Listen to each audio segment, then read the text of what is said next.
اکثر لوگ یہ باتیں ذکر کرتے ہیں کہ میرے گھر میں خیر و برکت نہیں، بے سکونی ہے، بے برکتی ہے، مال کافی کماتے ہیں لیکن خرچ ہونے کا پتہ ہی نہیں چلتا، میرے گھر میں جادو ہے، ٹونا ہے، سایہ ہے، نظر بد ہے، یوں لگتا ہے کہ میرے گھر میں کسی نے کچھ کر دیا ہے۔ یہ عام طور پہ لوگ باتیں کرتے ہیں اور لوگ ان معاملات میں پریشان ہیں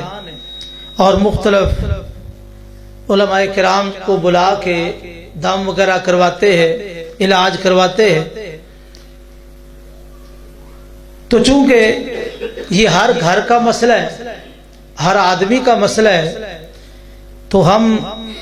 نبی کریم صلی اللہ علیہ وسلم کی سیرت سے